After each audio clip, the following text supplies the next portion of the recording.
While nuclear weapons states can exert unlimited violence over even millions of individuals, strong cryptography means that a state, even by exercising unlimited violence, cannot violate the intent of individuals to keep secrets from them. Cryptography is the ultimate form of non-violent direct action.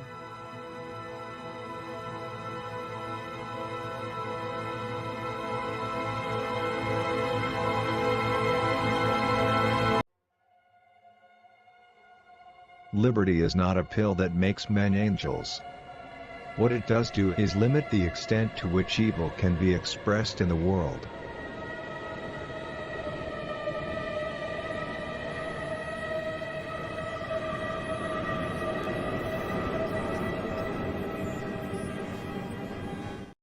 All right, welcome to episode 162 of the World Blockchain Roundtable. I think it's still it's the first, if it isn't, I guess Super Happy Dragon Lucky is a little bit of this, but it is the first DAO-based podcast. So people take note. You can earn governance tokens and totally change the format or kick me off or anything you'd want to do. And that's why it's cool and fun. So our hosts for today are I'm for IM, or William, who's from down in Texas, and he asks a lot of questions and gets a lot of good answers from Texas. Who, by the way, I still say Texas is responsible for the red heifers and for a bunch of other things. We had to be careful. You guys, get causing trouble. Not the good stuff. And Greg from Rivet. So let's see here. Sean's not here. No. Okay. I do have Sean down. He did say he's joining. So when he gets dressed and stuff, he'll be on. And then and he'll just pop in, right? So if you see him down there, make sure you tell me in case I don't hear the little ding, the beep that tells me somebody joined. And then Lisa from the Mighty Lair, Lisa Mighty Davis, Litecoin Lisa, joining us again today. And we did invite a couple other people that might just pop in depending upon timing. And always, John is always welcome when he finds his way out of the tunnels in New York, right? John Branch, who is our designated, and I don't know how many is it? Is it in the crypto world? It wouldn't be 7 years to declare someone dead. It would probably be 7 months, right? So we need to backtrack and see when probably a Moore's law of that going on right now. Yeah. So at some point we'll have to decide, hey, we probably need to have another vote on who should be the what do you call it? I guess the elected MC. We need a president or something. I don't know. Yeah. Anyway, so first quick update on the layer ownership tokens, the governance tokens from last week's episode. Every host from last week will receive 444 lot. Every topic contributor, 166 lot.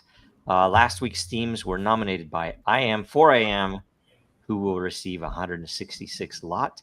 Ownership tokens come with perpetual passive income inside the layer, free edits, and governance votes, most importantly.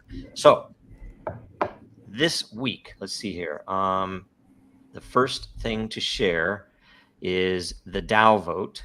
Make sure I have that there. Yes.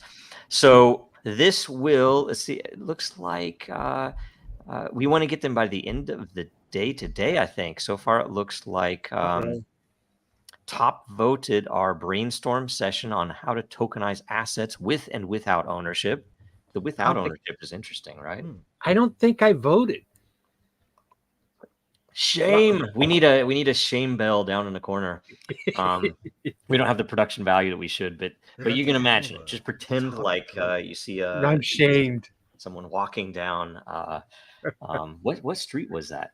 In what even is the town? It's in King's Landing, right? Anyway, and let's see here. So that one's this one. Then second is maybe has AI stolen blockchain's center stage and funding right here. One voter, 3%, 2.58%. Jacob Wayne, the great Jacob Wayne. And then third, it looks like elections on the blockchain. So we're going to need a fourth one, I do believe. Wow, I got it. So we I need a got vote. a vote. I got a vote. Elections on the blockchain 1.61. Y'all weird Oxons and y'all and Ananda. All my favorite people had voted except for you, William. Anyway, I'm busy counting my lot, and I'm counting the lot and growing up in the charts here to dominate the show. I'm such a competitor that that's the truth. I'm getting naked and rolling in my lot. Yep. Don't worry. That's hilarious. I'm not going to let up easy without a fight on this one. I still want to take the top spot by the end of the year. Oh yes. Let's look real quick, if you guys don't mind. Let me. I don't mind. I looked last night. I check it I'll every night. No. World Blockchain Roundtable. We'll go to the layer itself. Sorry, this is really big so that you can read it, so it's hard to navigate here. Let's see here. Oh, I'm top. Greg was ahead of me. Unbelievable. Yep. And I am is moving up. Look, Sean. Man, Lisa, everybody, all you guys are like right in there. I know. I know for sure that the SEC probably takes bribes. You guys, if you're interested, whoever's watching, like wink, wink. Make they Joe take have bribes. to do something distracting in the middle of the show and let me get back ahead. They take bribes. I'll tell you the weirdest thing. I've never mentioned this before. Speaking of that subject matter, I didn't ever know how do I even bring this up in the world. I do believe we told the SEC we got. There's Sean. Sean gets in right before this great perfect. Story. Sean, by the way, look, you're 4th ranked. I'm gunning for you, Sean. I'm number 5. Lisa's right there. Dave needs to come back on. He's not holding his place. And then you look at John Branch. What happened? He's gonna have to sue somebody for getting him lost in those tunnels because he's losing out on. Maybe I lost him in the tunnels on purpose so I could move up the ranks. No, there's a decent possibility. No. So the story, I got an anonymous email, and it was interesting because this anonymous email knew stuff that nobody else knew. And I'm talking the only people there were, like my wife and 2 people on the team knew that I was speaking with a certain person in the legal world. They're the only people that knew that I was speaking with this person, right? And they knew a lot about what was going on. And they told me that I could give them, I believe it's might have been 150 grand in Bitcoin, Ethereum, or some other, whatever, and that they would handle the case and it would all go away. I'm not joking. And it was like 150 grand. Is it really? That sounds like the probably fake, except most ridiculous scam. Yes, but how did they know that I was talking to this person? They had inside info. They knew what was going on, and they knew stuff about the case that nobody else knows too. There's a lot of opportunities to buy, not spy out there. Oh, I know. Anyway, it's interesting stuff. But here's the thing: given the fact that that dude met with Mr. Bankman, who's to say that wasn't freaking Gary, right? I mean, would you put it past Gary? I wouldn't. I might take the value. It's like that seems cheap, but he would use a bag man. You look at him. Look almost at certainly. You don't think that he would take 150? Maybe it was his twin brother. Maybe. I think we should start a GoFundMe to raise 150,000. And that'd be the subject. That GoFundMe would kill the campaign. I know. You can't use GoFundMe. Don't use GoFundMe, by the way. No, don't. What's the other one? Give, Send, Go. Give, Send, Go. It's still not perfect. Or just have them set up a crypto account so people can actually put the money in it without risk, right? Anyway. Is a blind market in predictions of whether or not some information is going to be leaked. Yeah, that needs to be there anyway. All of that stuff does. So okay. If you predict by when, you get the pot of all the micro donations. So make sure. Well, in essence, Didn't Social is a prediction market. It is. They have all content. All content is. It's sort of the same idea behind assassination politics, but for leaks and information instead of for hits. Yep. I wouldn't do any violent stuff, of course. No. Oh yeah, no. Information is all good. Okay. Modern day violence is such a waste when you have information. True. So, all right. So this week, the topic is: can AI and blockchain be used to improve each other? Improve AI, improve blockchain. Is it possible? Can that happen? So that's the topic. Who suggested this one? This is by I am for I am. Again? AI for AI, man. Maybe AI for AI. I don't know. Let's see here. So so we'll go straight into questions. Is that all right, you guys? Sure. And if anybody pops up, tell me if Aaron Day or JD show up in the studio. If you hear the bell ding, by the way, can you guys, if you're not logged in as an admin, can you see anything except yourself? Like, would you see anybody in like grayed out below? Darn it, that's so ridiculous. I think no indication of it either. No. Okay. So never mind then. I will have to pay attention. So remind me to check every so often. I was just gonna say every once in a while there might be somebody. Yeah, very good. You know, and I made it bigger, so hopefully I'll see it. All right. First question from I am for I am. Which one question? Let's see here. Walmart. I got to give props to Lisa because she suggested I look into this and maybe post a question in this. Right on. Great question. Right on. Walmart and Wendy's were in the news recently about dynamic pricing and implementing digital price tag technology. That's dynamic price. That's scary if you ask me. Dynamic pricing at the Walmart. Awesome. Oh boy, I want dynamic pricing. It's like, oh, if Weimar America or Vimerica needs the tech, we can keep moving because the prices can keep going up. Are they going to attach the same thing to my paycheck? Why would we not take price signals on a more real time basis?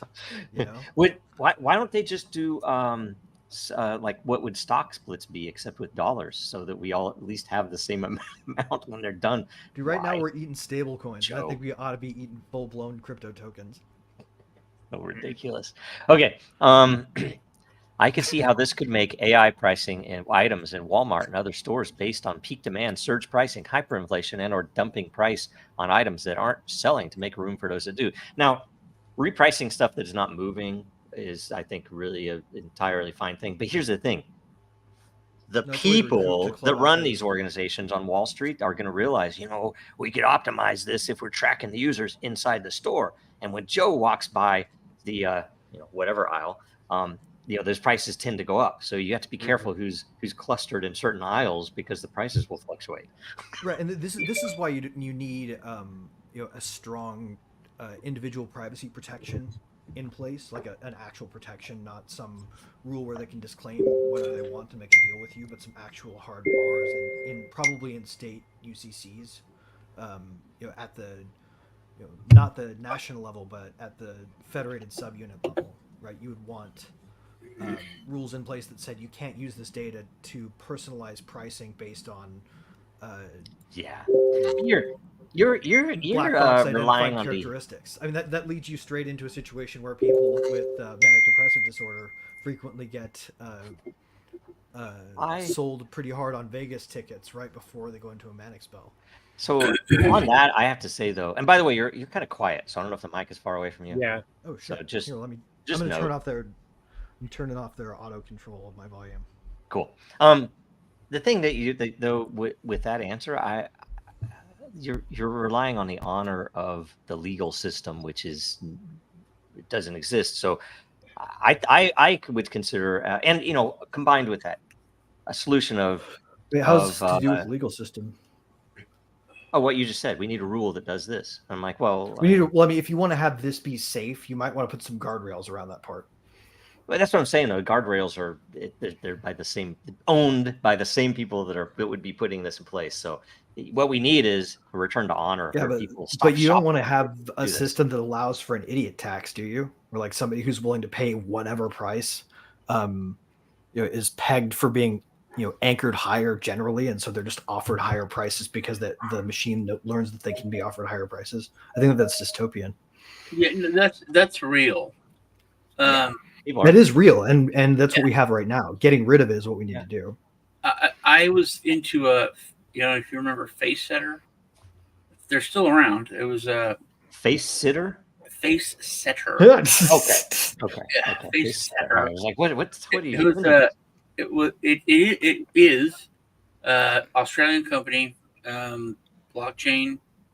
They were super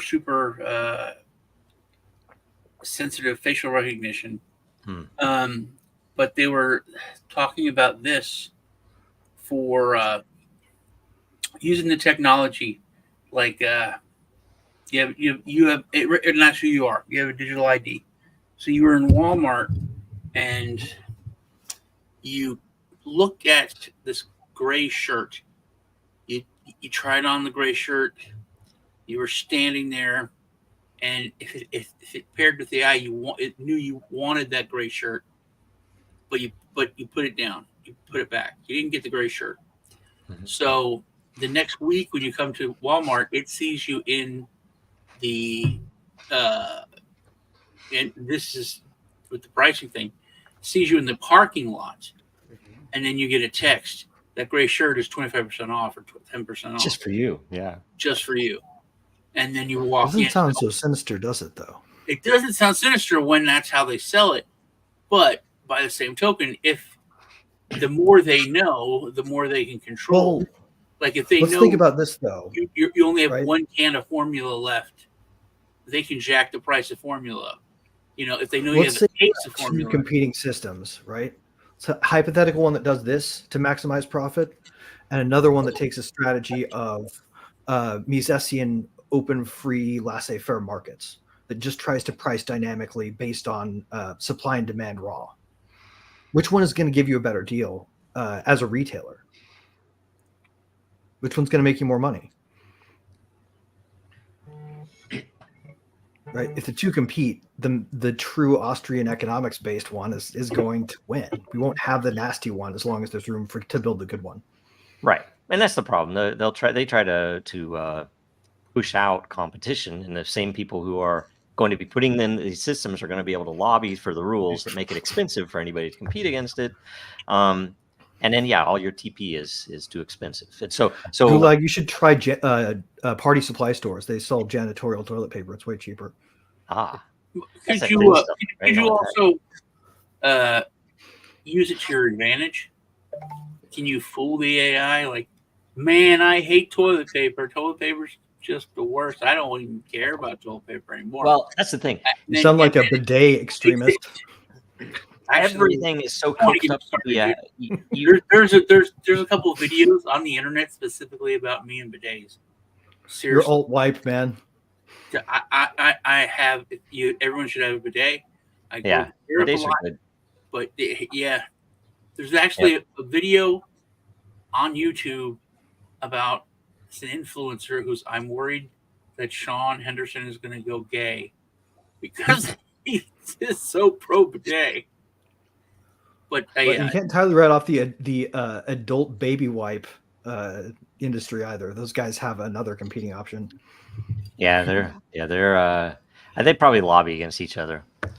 Anyway, the sure. Japanese bidet companies and adult baby, not just adult wipes. Adult baby wipes. It's literally the shittiest form of lawfare there is. Dang it, I'm on mute again.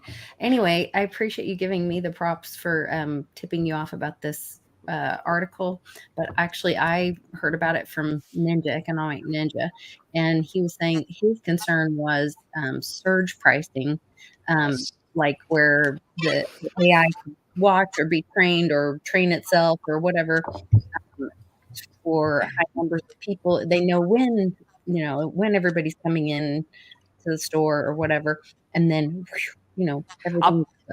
The demand-based pricing oftentimes gives better prices to the consumer than you would have got without demand-based pricing.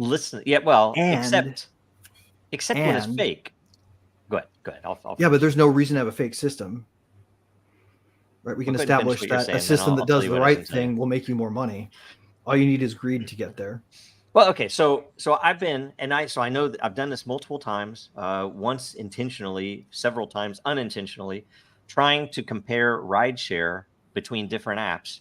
And when they're literally looking at each other's pricing, and I end up getting surge pricing for myself. That I went from from a because you inadvertently like reserved a some capacity $30 by just looking. ride to a $125 ride because they were competing with each other. And what did I do? I just went up to the dude that was parked there and said, "Hey, this is stupid right now. What would what's it cost me to get there?" And he didn't have to pay the fee. And tying how that works to community governance would probably be a really great way to make blockchain do some public good with AI.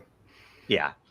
But again, it is up to the consumer to pay attention to things like this. And when Walmart does this, they need to go elsewhere, right? And because this is going to turn to bad stuff. Well, you gotta, with one caveat here, I just had to put a big asterisk next to this idea, because there are some bad things that can happen and you should pay attention. But don't look for somebody making outsized profits using this as the tell, right? The tell is, how are they doing that? Not whether or not they're doing that. Because if they're doing it by offering a better thing at a lower price. Well, if you ever had a choice of them transparently telling you how they're setting these prices, which they won't do. If you had that, then that would be a point to of competition, right? But here's the thing: even if Walmart did it, and then Target also decided to do it, and Kmart also decided to do it, guess what they would do? They would all collude, just like Apple and Google do on App Store fees. How about then a consumers union DAO type thing, where what you do is you point to a policy that looks good about how you handle data, and say, the closer you are to this model, the more likely you are to get preferred nation status with our consumer ratings board. And advertise it. Absolutely. No, I would be involved with that. Put pressure on the bad guys to be better and the good guys to get rewarded for being good. So let's get this question on. Yeah. So the stockholders, I'll jump in here. The stockholders, champion this idea that Walmart was going to do this digital price tag technology because they could, with the use of AI, could determine those traffic patterns and maximize their profit. But more importantly, it was a cost problem. The cost problem of all of their employees going around with these paper tags and changing the price tags on all these, items on the shelf. And so this could be done digitally, and it can be done very quickly. And then AI could step in and price things based off of foot traffic outside. Maybe there's a traffic jam on the street, and it's preventing people from coming in. And eventually maybe flash, price, sign could be outside. Hey, there's a special on toilet paper. So it would drive more people into the store, and they could dynamically change the price. And Wendy's was getting into trouble for this as well, because nobody was coming in at 3 p.m. to eat a hamburger, and they could change and adjust the prices accordingly. But the question here is, how does blockchain and AI in this come together? And I don't really see it. To be honest with you, other than maybe historical pricing being posted onto a blockchain or transparency. Transparency. Well, okay, so the AI is how they're going to track consumer behavior and modulate pricing, right? Yes. How do you tie that to a thing that consumers can both understand and have some say in a way that's meaningful, right? You make that publicly visible in a way that's immutably, provably valid and true. And then you let people you let people build communities with their businesses that use this software, right? Ultimately, you'll have schools of thought pop out, right? It'll be a lot like that open identity protocol when it was getting adopted before it got co-opted by Google and turned into a centralized way to make sure they had every one of your logins. Sure. I guess there's some things that could work for consumer protection. There's a video I sent it to Lisa. I don't know if you saw her. Maybe she sent it to me. Where a guy's just doing a TikTok. He's in Walmart and he has 2 things of pork chops. And one of them is £1, and the other one is like 3.5 pounds. Mm-hmm. And he says, I saw this. I didn't believe this. But he takes the £1. They're both $3.99 a pound. So one of them is $4. It says it's just under a pound. It's like 0.99 pound. He puts it on the scale. It's 1 pound. So he goes, it's actually a little more, but it had packaging. I was yelling that at the phone, but I was like, it has the packaging. But anyway, then he takes the other one, which is 3 or 4 times as much. he puts it on, and it's only 1.25 pounds. Yeah, Because it's less dense. It I says that it's saw like that from you. You 3 guys something sent that. pounds. Yeah. So I guess And- mistakes like that, and I thought, and then I got really pissed because when I was a kid, I didn't shoplift, but I would switch the price tags. No, that's still shoplifting. You're okay. Don't worry. See, You there totally you go. It's still shoplifting, and the people didn't care. They're like, oh, this. I'm very old, so it's like, oh, these Gitano jeans are only $1.99. Okay, It's the most polite way to exit a store without paying for something you're supposed to pay for. Right. So I would do that a lot when I was like really, really young, and then a friend of mine got caught, and they're like, "Oh, it's shoplifting. It's like theft by something else." He got in trouble. So I was like, Larceny by trick. but that's what they're doing. Doing the price tag thing with the weight. It has to be the same thing. So I guess mistakes like that, mistakes with things that are being sold past their dates, not being rotated, that kind of thing. That I guess could be part of blockchain to show who did the mistake, or if it's kind of on purpose. And that's like a layer you can have for sure, right? And it's certainly an impulse to rebuild the systems we have using the technology that we're getting, right? I think you'd also have the opportunity to do things like integrate aromatic sensors in your shelves and make sure that information was tied to different products, so that you could actually, rather than having expiration dates be static and estimated based on some FDA rule, right, have the expiration dates also be selected based on properties that indicate meat going bad, rather than properties that indicate the FDA thinks that's when you should say meat should go bad. Also, I guess I'm trying to think of like for consumer good what it could do, but it could do so much for like research, and you could have you're talking about aromatic stuff like blueberry candle scents being put out in one part of the store, and then see if blueberry sales go up or if pie sales go up. You know what I mean? That kind of stuff. One thing it does sort of passively, though, right, is signal to retailers that these are really valid preferences being expressed, kind of in real time. If they're monitoring the blockchain as transactions go, they know that maps to their inventory if they're tracking their inventory on the same chain, right? They don't have to guess whether or not somebody actually bought the product they're reviewing. Yeah, they can make a lot of assumptions they can't make. Right, you could do that with a traditional non-blockchain system, though, and so not with the same level of assuredness. Okay, but nobody will give a shit about that level of assuredness for that. I mean, it's like if I have an info or for analytics, it's my own data. I'm going to trust it.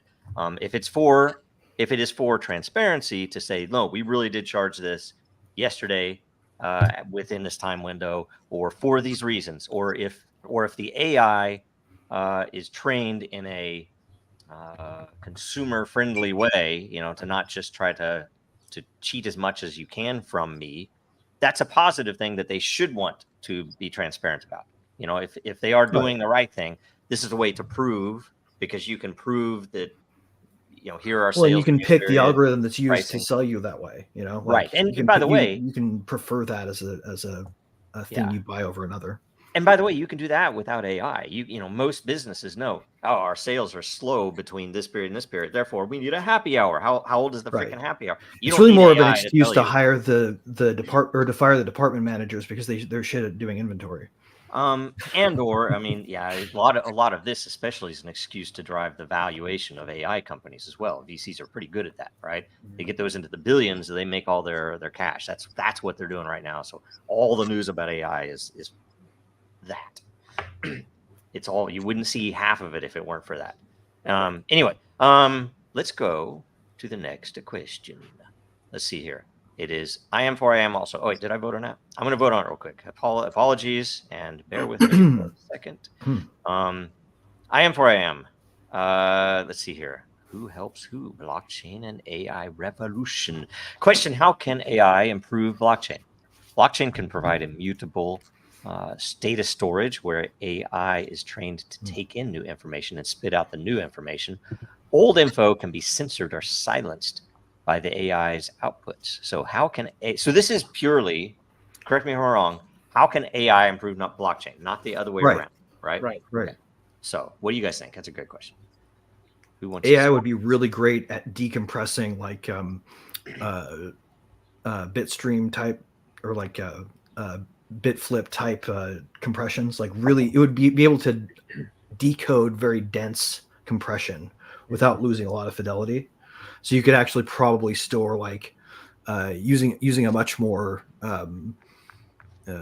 I guess abstract form of reference, a whole bunch of very specific things about the thing that's being stored there. So like for example, if you wanted to put No Man's Sky on the blockchain right now, you would have to put in that key system that they use in order to trigger and seed the universe or the system generator, right?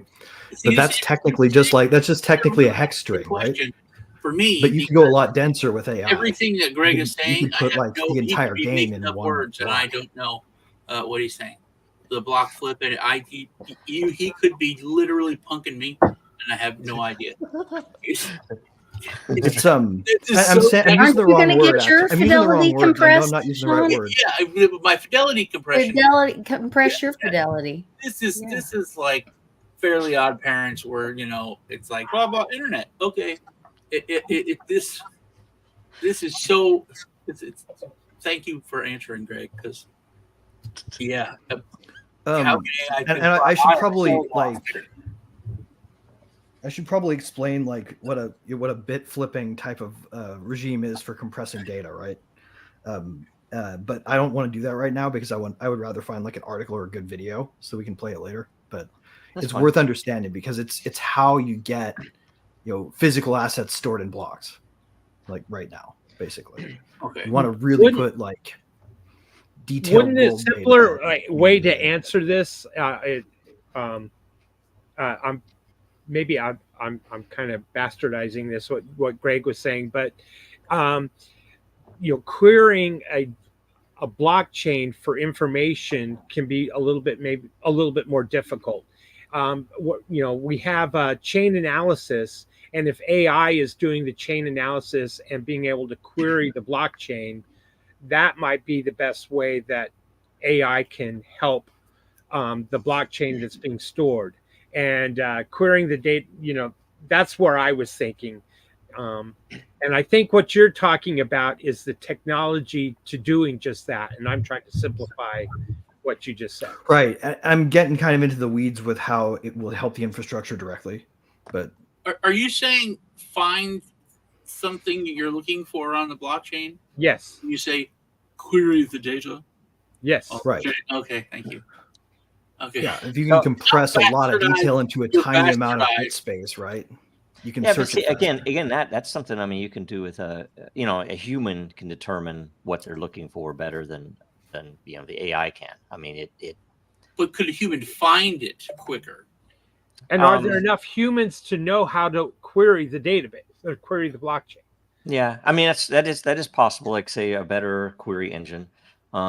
There's also and I think what Greg mentioned is probably even an entire class of potential options where the AI can help us build better algorithms, build better consensus algorithms that might be a little tighter than what we can put together, and make it easier to append more complex data to blocks without making blockchains slower. Yeah, but you can also do that structurally. I mean, Dragon Chain already does that. It just depends on what you're looking for. So it does depend on what you're looking for. They are becoming.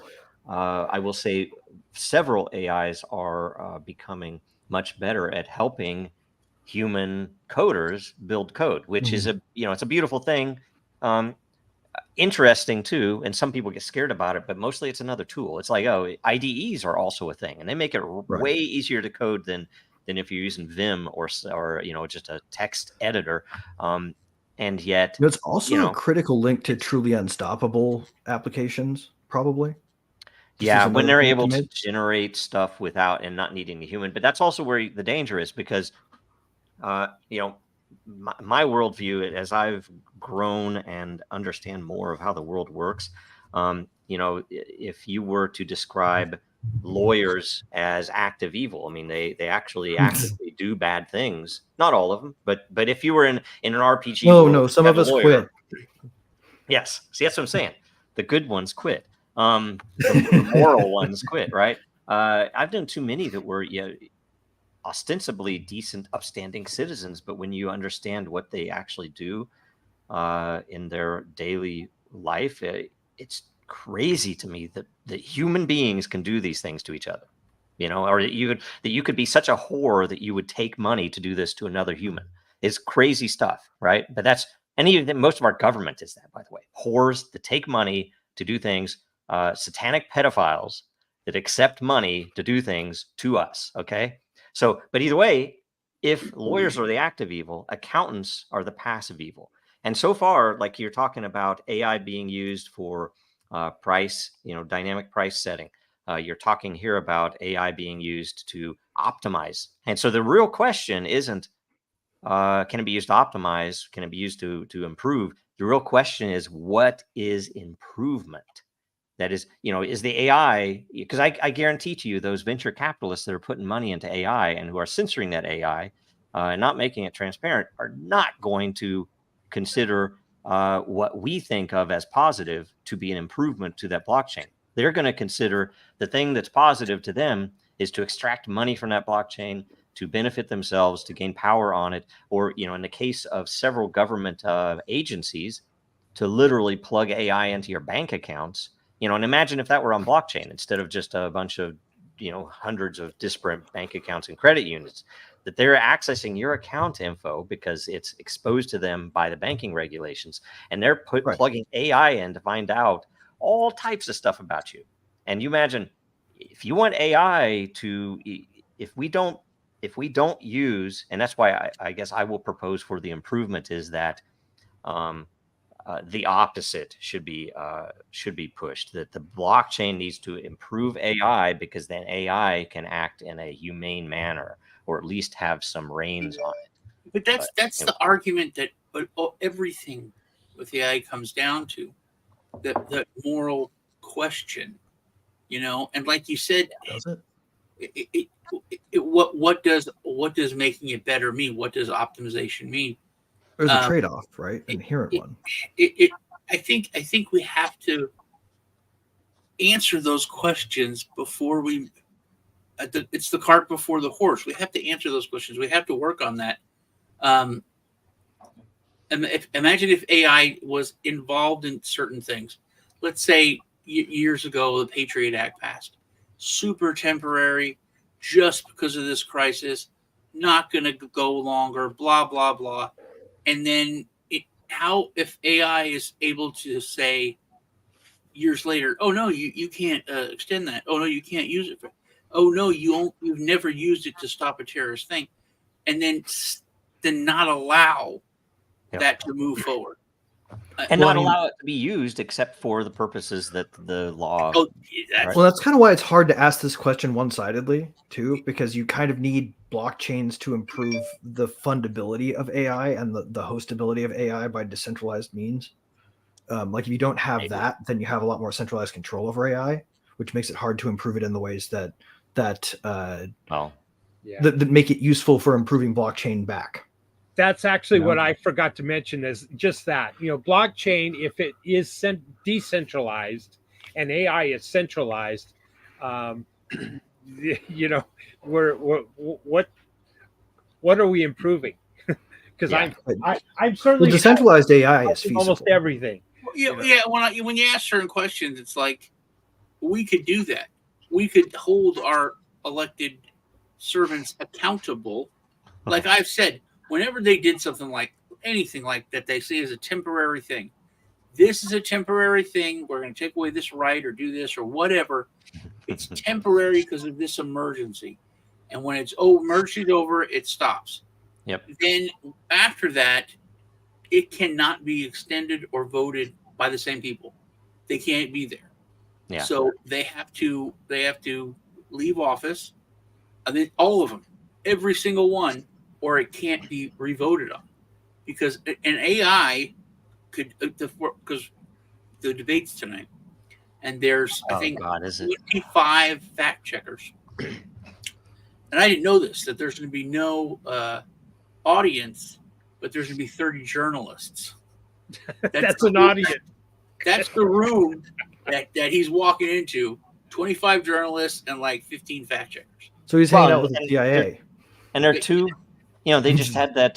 They just had that coup in Bolivia. That, and I don't know where it stands right now. I saw all those people come out, and there are two Bolivian journalists that are the debate moderators. How's that? How is that fair when they are foreigners running the debate for our president? And by the way, why is RFK Jr. not there? Why is there only what? Yeah, he's saying that it's actually campaign law, but it is. But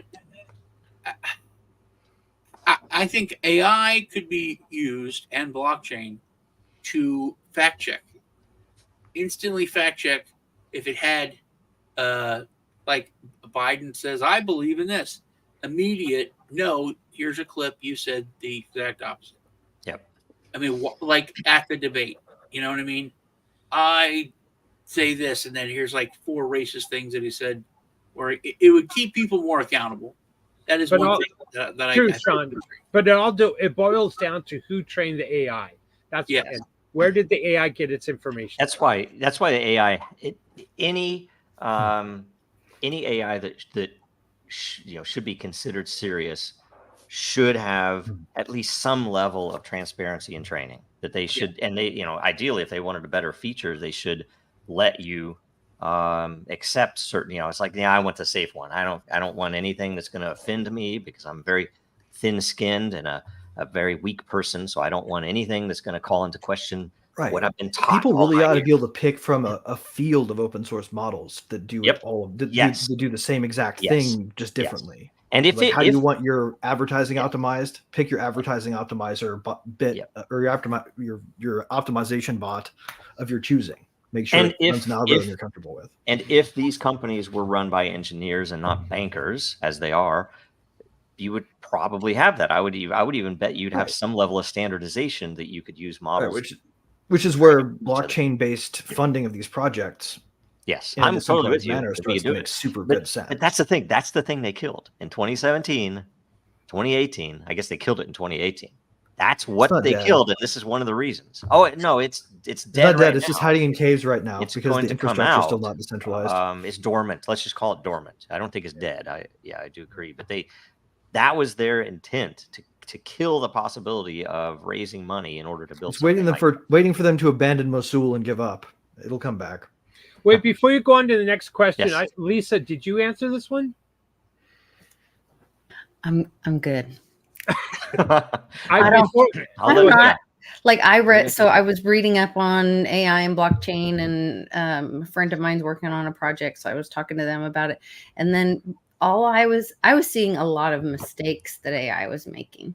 Whether it was showing the black Nazis, or there were some other ones where it was making up court battles or legal precedents, that didn't really happen. I mean, there are all kinds of mistakes. And so I think the blockchain with the historical fact thing could kind of maybe help train the AI, but I don't know that the AI can help the blockchain improve so much. So I don't know. I mean, it could, but it's dangerous. So there you go.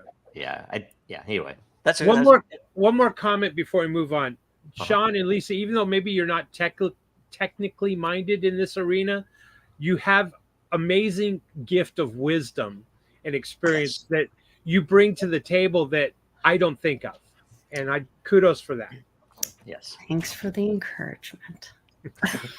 Right on. Let's see here. What's that, Sean? Sorry. Thanks for being polite. No, it's great. It's all good. I mean, it's like any of the blockchain stuff. Real world stuff matters more than the math. So there's one other really interesting one here that I just want to sideways mention for the really uber dorky math nerds among us. But this might make Verkle trees. Hold on, let me get Terrence Howard here real quick. AI plus Verkle trees equals win, is what I have to say. Okay. All right. Cool. Okay.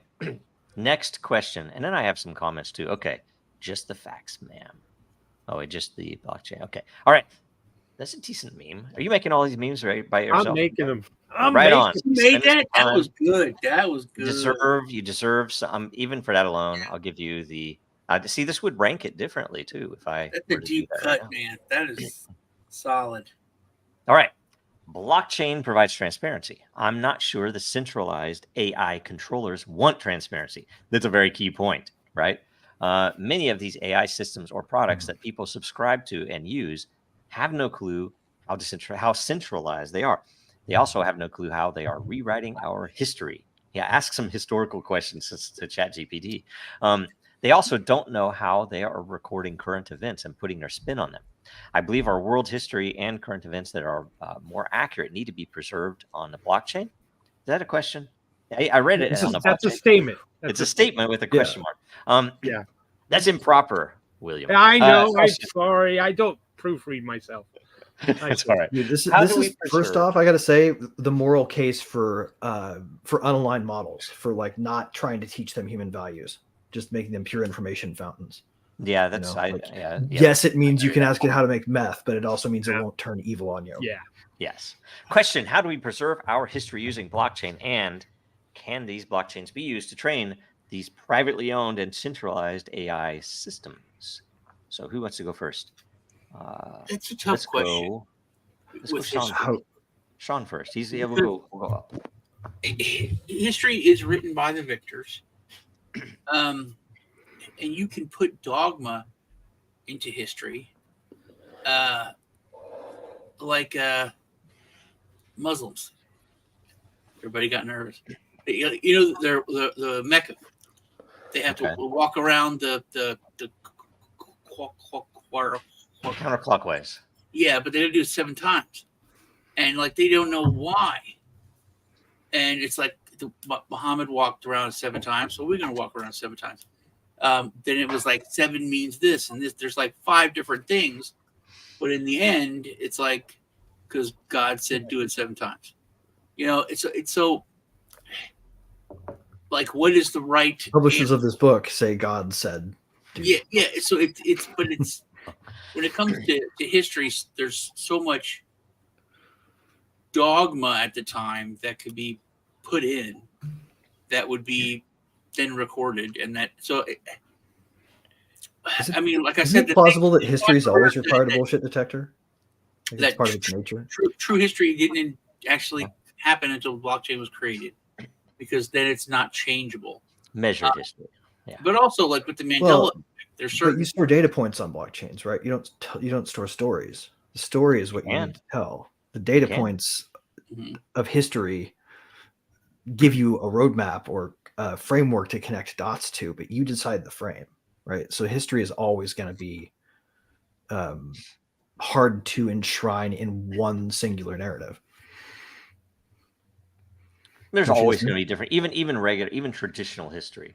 If you grew up in one country versus another, you're going to learn a different thing as a kid, right? And some of it's propaganda. How much of it is true? Some of it's true, maybe. But with the blockchain, maybe we should be asking which of it's true, and start asking whether any of it's true. That's the thing, though.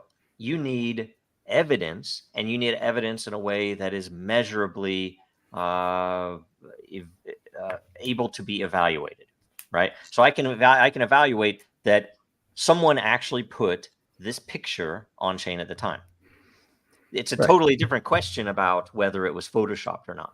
But and the picture that was there in the last block plus the one in the last block start to tell a story. Yes. Right. If you have enough, still depends on the human reading it. You know, if you have enough points of data, you can say, okay, I can, for one thing, know that this hasn't been modified by my most recent tyrant, right? So I know that I can look at it and say, okay, this was really put there in 1944, right? I can look at it as well and look at all the data points with modern tech. I can say, was this photoshopped or not? Was this, even before Photoshop, was this manipulated? Even some of the JFK photos were supposedly manipulated in a darkroom, right? Could AI be the guardian of the truth in history? Well, I like to look at it as a tool that let's say medical data. right? Let's not even worry about history. Let's just say I have a patient in a bed and I am a nurse, and the patient has been, I guess, prescribed a certain drug. And to me, everybody's running around. It's something's going on crazy. To me, though, it looks like the amount of this drug is not correct, given that this person is a little kid and not a large adult, right? Something like that. That the AI can at least be like Greg mentioned. It's just an information source. It's just something that says, hey, this is flagged. Unless there's a special circumstance, this is not the right amount of this drug to give to this human. And then you think about it, all of the humans involved can have they have to sign off on it. So the doctor has to pay attention to it, and the doctor has to see that the AI said something and then say, no, this is a special circumstance. And then they're on the record as having so that's what really makes this special too. I think you're really onto it with this, Joe. This is exactly the right answer to this question. But when you really get into what AI does, it's a pattern detector, right? It's looking for patterns in data, just like we are when we're looking at things and trying to figure out what is what from a bunch of data points. We're telling a story, we're recognizing patterns, right? What the patterns it can recognize are scalable with the amount of compute we apply, though. That's the amazing thing about AI, right? It can spot patterns human brains can't see. It can play better chess. It could do a lot of things, right? Right. So yeah, I mean, I imagine that a thing that's basically playing AlphaGo with whatever metric we're trying to understand better is going to quickly reveal understanding. Yeah. And so with history, you can have all of these events placed on chain. You can have multiple AIs reviewing them, and let's say you're going to look at the AI that is a Holocaust denier versus the AI that is modern whatever, right? Well, I think that's part what we're flag them, about. And then the humans can give consensus to say, this is generally the consensus is that event really happened, that was really there, and it's on chain. And now anybody can go look at the evidence, and if new evidence comes to light or new information, that can be added, right? I think a really important part of for AI to be the protector of history and the truth would be reputation. A reputation system where this is I'll take this information from CNN and not from MSNBC. They have a reputation score consensus, yep. For of much higher if there's competing things. And I think that would make journalism or whatever so much more important. And there was a project a couple years ago, I think it was called White Hat or Black Hat or something, but it was about that, getting a reputation system with people putting in news articles or news, and it was supposed to weed out basically fake news. But if fake news is allowed legally, then without some kind of bullshit detector. It has to be allowed, right? Because one person's fake news is another person's dissident narrative arc. Yep. We had guys come in from that were former 3-letter agency that wanted us to help them build a system to combat fake news. And it was a really interesting thing because I told them, well, the way you combat fake news is by allowing all news. And then can put consensus on it? Sure. I pointed them out to what we were building with Den, and they never came back, right? So, amplify media criticism would probably be a way you could make it actually helpful, right? There needs to be easy ways to monetize the systematic, retrospective look at news and talk about it as news. We need meta news now. Yeah. Can I add one thing? Calling it fake news and just say lie. Yeah, that was invented by the First Draft Project, which was basically the project that was created to help spin the Russia narrative against Trump. He was the second person to use the term, not the first. Oh yeah, he flipped it on them. It was it's so crazy to watch that because they were trying to use it on him, and he just which was sort of like taking the bait because they had a long game planned out for that. It was amazing. I was very impressive. I think any euphemism or other word, I think I don't like them. Like date rape, it just sounds a little better. You know what I mean? It's fake news or lie. They are the same thing, but they sound different. Mm-hmm. Well, they're litigatable terms of art until you have a forum to litigate them in. They mean nothing, right? So, Lisa, how do we preserve our history on a blockchain, and how do we these privately owned and centralized AI systems? How can blockchain be used to? We need decentralized. We need decentralized, individually owned trained. It's networks. for Lisa. They're private. Oh, sorry. That's okay. Sorry, I didn't hear you address it directly to Lisa. I'm sorry. I'm sorry. I'm trying to move on. Trying to keep going. My apologies. It's okay. My dogs are going crazy. My husband just got home. I was just thinking more about like using it with the documenting through the court systems, or using it historically, but through that, and then being able to like compare. But I know the AI has messed up with that in the past, so I don't know that would. Wait. Can I add something that this brought up to me that is interesting is this first part, and it's being as it is, we're all blockchain people. This is probably the most consistent factor in blockchain adoption around there, that most of the things that people think of for blockchain are not wanted by the industries and groups that they would improve. Why? Because they don't want to be improved the way that we want them improved. Same questions before. What does improve really mean? And the thing that it points to is that blockchains should not be we should not be measuring the value of blockchains by their institutional adoption, right. Quote unquote. Institutional adoption is probably the greatest evil, because anywhere an institute is or the banks or the government is going to implement blockchain, it is going to be a detriment probably want to qualify to the humans. And say an over adoption. Like it'd probably be okay if institutions start using Bitcoin or Ethereum or whatever. It would be okay because everybody else is already using them, but they shouldn't have an exclusive weight. They shouldn't. But that's not what I'm talking about. You're talking about in 2017. Yeah, it'd be great if the government just said, "Oh, you can pay your taxes in Bitcoin," like Massey was putting out a vote, right? Sure, that would be great, right? It would be better if you could pay it in any crypto, of course. Okay, but that's not the point. The point is, wasn't what I was trying to say. Okay, but the point is, anywhere the government will be using blockchain is going to be using it against you. It's not going to be in your favor. It's not going to be to improve the votes. It's not going to be able to improve the transparency of where the black projects are spending money. None of that is ever going to get used. Is never going to use blockchain. My point is, real quick, I'm not done. I'm not done. The point is that we should be selling this stuff to the consumers in a new world. So yes, that stuff still exists, and you still have to do all this evil stuff for the government, but we're going to improve this over here, and in time, that's going to collapse over there. Right. Parallel system is waiting. Yeah, that's where we need to be focusing, because you're never going to get them to adopt even at the local level. The longer we can maintain institutional neglect of adoption, probably the better chance we have of getting where we need to before they can come on safely.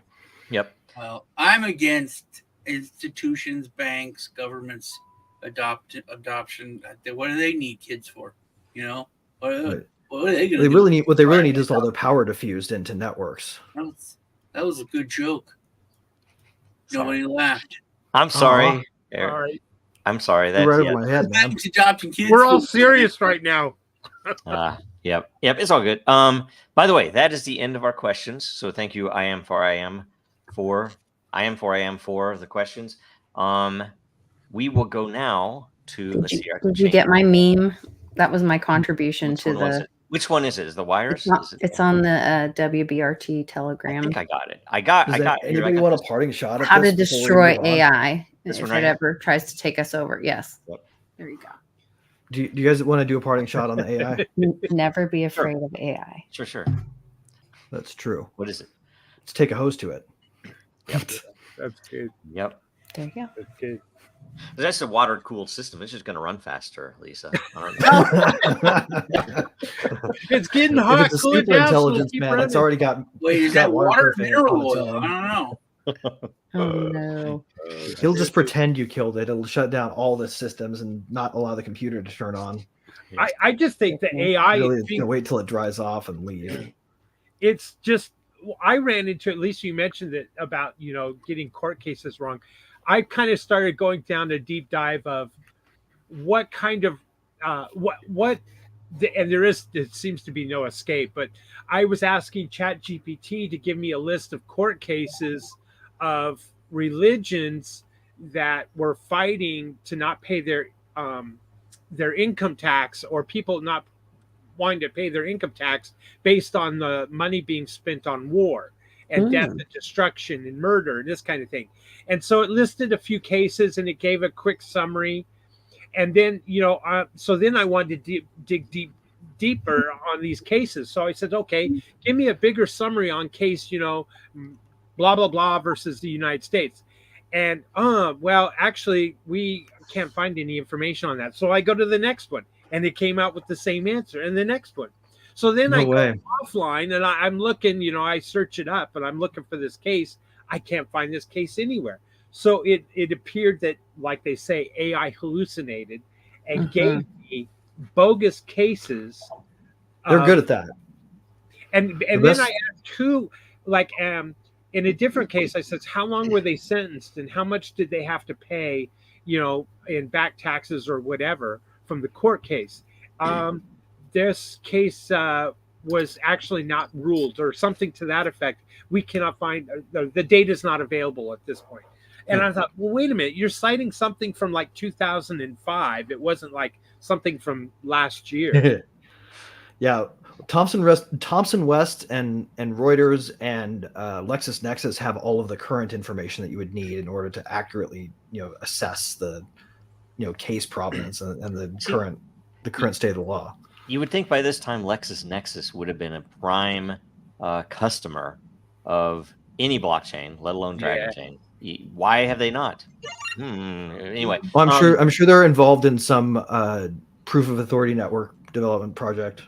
Yeah, I'm sure they are. Anyway, I wanted to plug one thing about the AI that I'm involved in the Coin/Rainmaker network. I'm the architect, right? So we just launched mainnet yesterday, and the reason that it makes sense, I think some of this can be applied to the solution. Whether or not the users of this will or not is another question.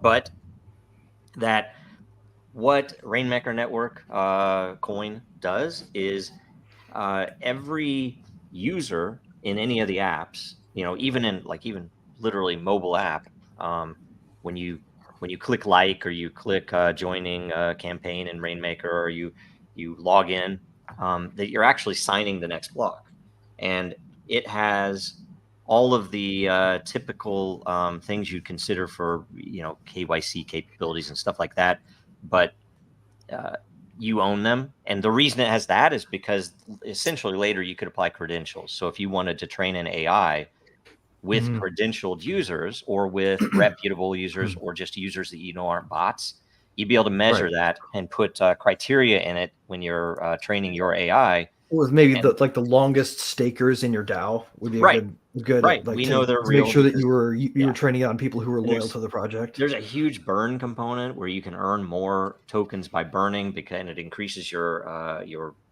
economics and your identity measure. There's a whole bunch of really interesting stuff to it. And it just went to mainnet. So there's obviously a lot going on. But the reason I bring it up is because they've pivoted to, it's essentially pointing to, it's an AI network that has humans with measure in it. That the intent is to join the forces to improve the AI and yet keep it humane, right? So anyway, I just wanted to bring that in because it's worth. That's a really good point, check out. What's that? That's a really good point about it. I got a little bit to say. And by the way, Lee, we had a conversation about this because they charge money to train the AI. You're training the AI doing work, and they're charging me money to do that. I don't like that. Well, on the Rainmaker app.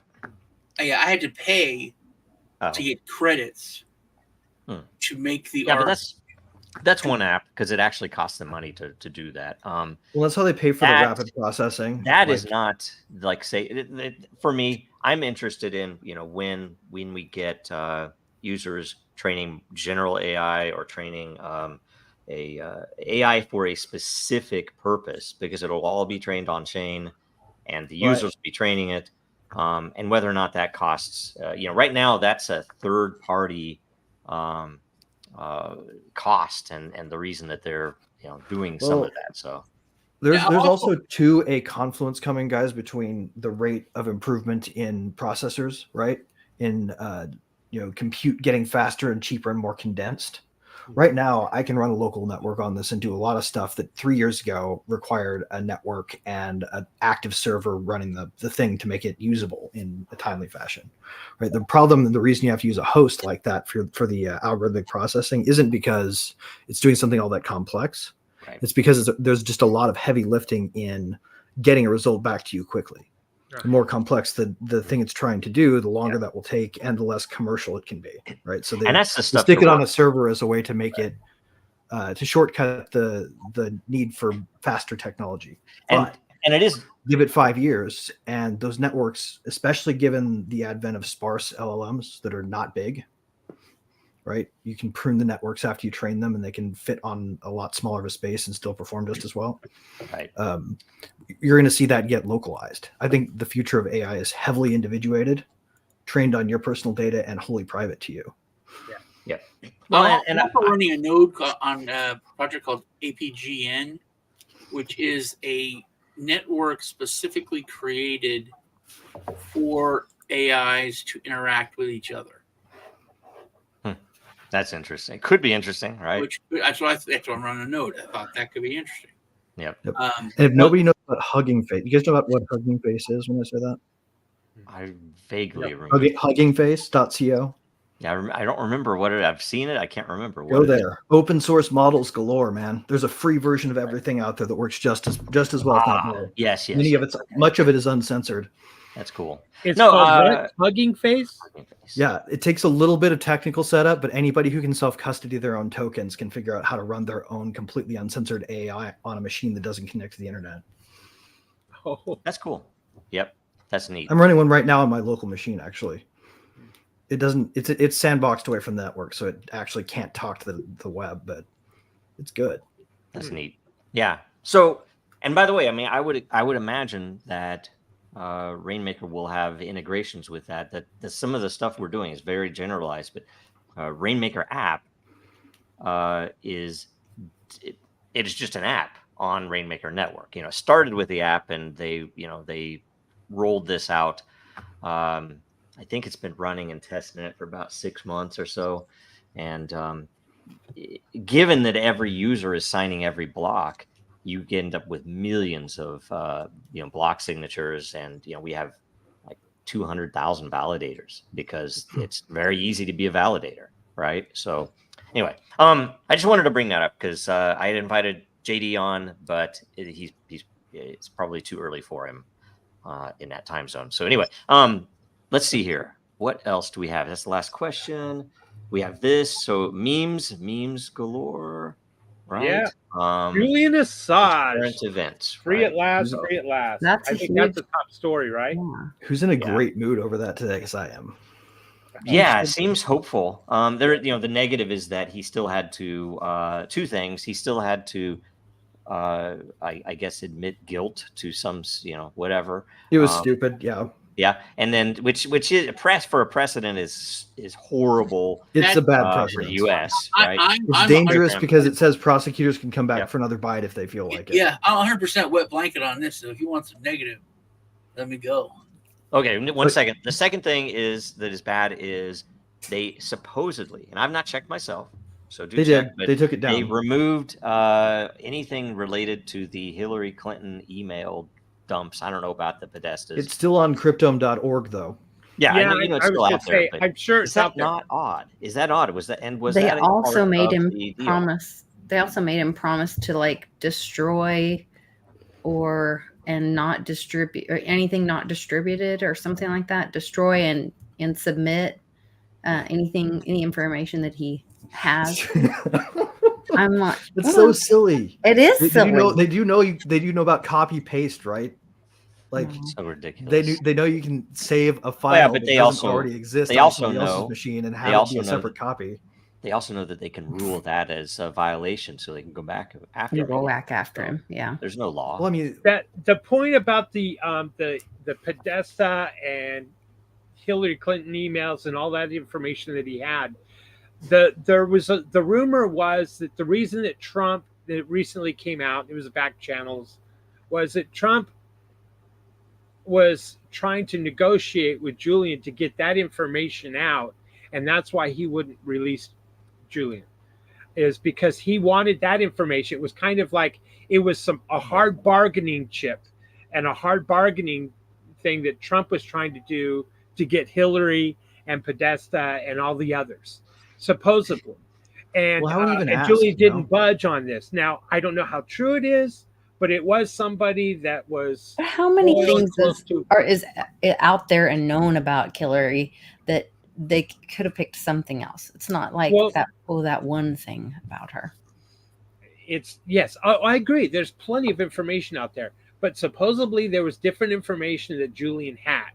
And so it kind of makes sense that then Biden go ahead and cuts the deal and says, delete this information. And now you can't use it anywhere else. You know what I mean? It kind of adds to maybe that was true.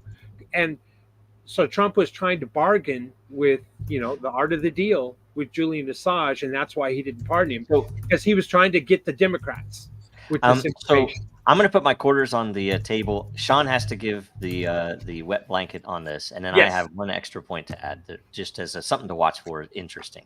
Sean, I think this is the death of truth. I think it's the death of already dead. journalism. Already dead. Yeah, but this is Proof. it's done. It's proof. Last nail. Yeah, I think that this man is not even a citizen of the United States. Yes, it's crazy. And what we've done, we've and I don't blame him. That's the thing, because he's been put through hell for over a decade. He has getting him out of there. he's been through hell. He's dying in prison. He looked pretty damn good. Well, this See, is the man that he invented aged the a lot. machine See, that makes because we're work. arguing about whether he should be released or not. Obviously, he should be released. I would say. But I think that this, first off, they've already killed whistleblowers. Yeah. Which was one side of it. And so now, and this, I was watching on Valuetainment about the fact that whistleblowers are dead. You can't be a whistleblower against the government. And then with this, now it's so, this gave steroids to the monster of what was already there. Yeah. The wording of what this precedent is anything. Now, I have grown up around government and military. I have seen so many secret things because there's so much shit that's secret. Like a schematic on a like literally, like what used to be, look it up on YouTube, how to fix this part is secret. And it's just a book by the thing that the mechanic has. And just the fact that it's there, and I'm, a 12-year-old seeing it, now that guy can go to prison. And it just, I think you can go to prison too. Well, and can I? There's so much now that is, and it basically, it's not like ultra sensitive stuff that you used to be able to say it to show basically how it would hurt the United States for the security. But now this precedent and how it's worded, it's just so much more power. Yeah, there was speaking of that. It's not actually a judicial precedent, though. Miller, the press secretary, or whoever, whatever he is, he was up there, and they asked him how did Assange hurt any people, and he couldn't answer it. Right. So, but here's the thing. The thing I wanted to bring up then Greg, is it's interesting, is it not, that this happened the day before the debates? Obvious, so freaking ridiculously obvious, the manipulation there. And my question is, how will Trump how will he swing it? Will he spin it as no, he did break the law because he doesn't want Biden to have that leg up on him? Because here's the thing. I hope he comes back and says, "Thanks for coming around to seeing it my way." Finally. Well, here's the thing. Well, you see, you could say that, except Trump didn't do it. And that's he was out saying it first. And who gives a shit what he says? He was also saying build a wall. It would be better rhetorical jujitsu. He said make America great again. You got to give me my opinion too. It would be better rhetorical jujitsu, I think, to compliment him on finally coming around to his point of view. Oh, okay, yes, that's a great point. But I'm saying that Trump didn't do it, and this has to be amazingly embarrassing to go on debate the day after he did it. And Trump, what's he going to say? Him. Also, to say anything positive, whatever. Trump can do everything. Stuff about journalists, and there's no way that it's so hard for that to come out of that man's mouth. Anything positive about if Trump pardons Assange, despite the fact that he was released on a plea deal, sure. It does erase the executive precedent. Yeah, if Trump released JFK files, or if he pardoned, I'm just saying, like Snowden, sure, yeah, great, let's hope is not lost here. Let's wait and gauge it by. Does Israel want these people to be pardoned? And that's the only answer that will matter. If Israel wants somebody pardoned, by God, they're going to be pardoned. If they want their freaking spies back, they're going to get their spies back. But the machine's perpetuating if they this want, is about to collapse on itself rappers because of all the money pardoned. Ask Trump. He'll pardon rappers for him. He'll pardon freaking Israeli spies. He's not going to pardon Assange. He's not going to pardon Snowden. He's not going to pardon Ulbricht, and he's not going to pardon you when they put you in prison. Why? Because Israel doesn't give a shit about you or any of them. Well, that's the end. That's all it is. If Israel cares, then it's going. Then Trump will care, as will Biden. I would argue it's really strong evidence for that position. I would argue it's not just Israel; it's all of the Western states are a mafia cartel regime, and that's who's in charge. That's who's in control, and that's who's deciding who wins, who loses, who gets pardoned, who doesn't. What drop of blood can we get out of it, and how much money can we make for us blob members? The Intel superstate. Yep. It's a mafia cartel. It's not a government. It's not a democracy. It's not a constitutional republic. It's all run by pedophiles. Yeah, that's the whole thing. Epstein was Mossad. We all knew this. But we'll look at Hillary said, let's drone right side though, guys. Drone Assange, drone Julian. That's what Hillary's quote was. And what was it? Poindexter, not Poindexter. They'll say. Yeah, X will tell you that's not true. There's a silver lining everybody here is ignoring. Joke that she may have said, and she's like, "Can't we just drone this guy?" But I don't know which one of you all made the point. How was America hurt? How was America put in threatened? They were embarrassed, and they were made to look stupid. Yeah, and not just stupid. Bad. When you treat the information space like a battlefield, then it becomes a defeat in real terms. A war crime was to be embarrassed. Had light shut. Listen, this is how it used to be. Okay, soldiers came in and liberated Dachau. Fucking Dachau. Okay, they talked to these emaciated, dying people. They arrested the guards, and 3 or 4 of them, of U.S. soldiers, started whacking the guards because of the horrors that they saw, and that they were telling people were telling them, well, they do this, they do this, they did this to me. They started killing them. They killed like 30 of the guards, and they were brought up on war crime charges. You had the U.S. soldiers that did that. We went from that to, arresting the guy for. It was also done to the road. Well, that was a really important point about Nuremberg, right? Is even-handed application. When the people who are enforcing it are giving themselves an exemption, right? You don't have justice anymore in terms of there's no war crimes regime left. Like there's no law around it anymore because there's an exception for the people who control the court. Yeah. When you have the U.S. Congress saying that they are going to censure the International Criminal Court because they're going to arrest a foreign leader, not even an American, you've got some real problems, and you can see who's really controlling our Congress. Yeah, because the Nuremberg. I mean, look into the Nuremberg trials. By the way, there's some really creepy stuff. A lot of stuff in the Nuremberg trials were a joke, though. When it came to money, it was the rich people didn't. All the corporations who are still around today, billion-dollar corporations, they were made with slave labor from Hitler. Yeah, look up. Right, I mean, look up how many. Hugo Boss deserved to have its corporate veil pierced for that one, wouldn't they? Yeah, it's not just those guards were wearing uniforms made by them. But it was like one of the biggest like bakers of cookies.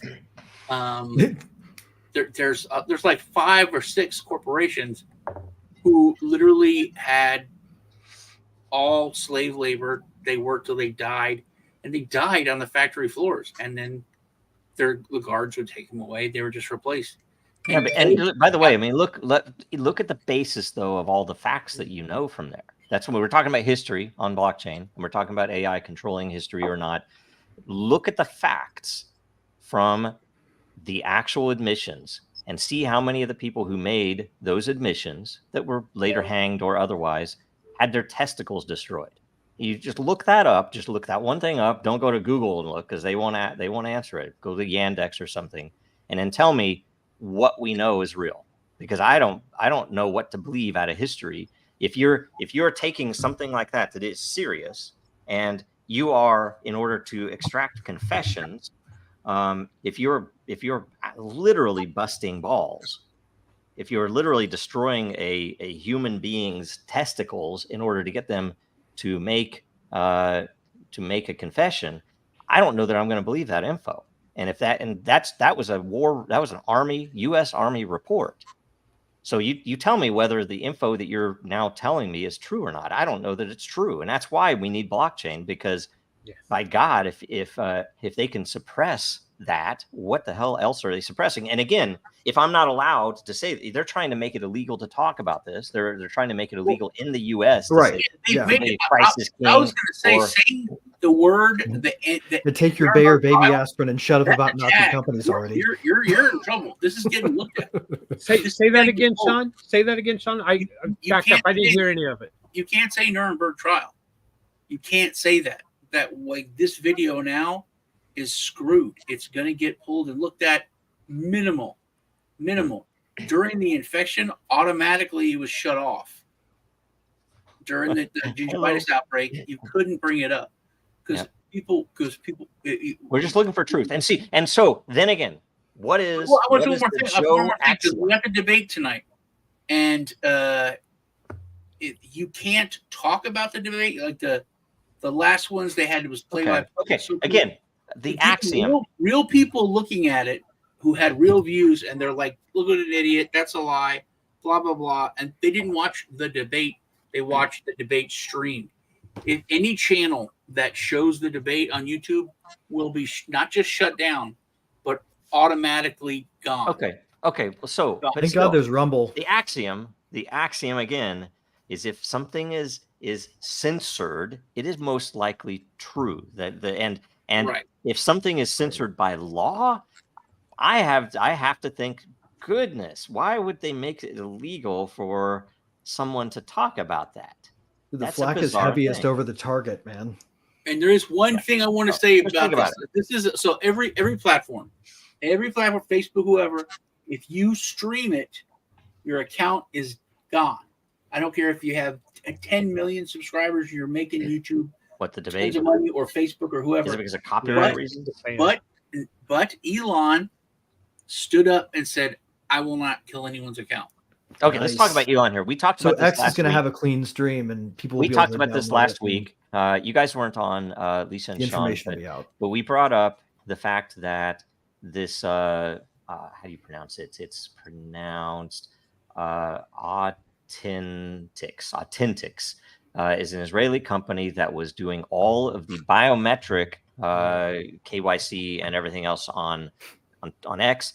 And it's really been an interesting thing to follow because Elon Musk had one thing to say about it, and it was a dumb question. It kind of he I don't know what he was trying to do, but then he never would talk about it again. But just yesterday or this morning,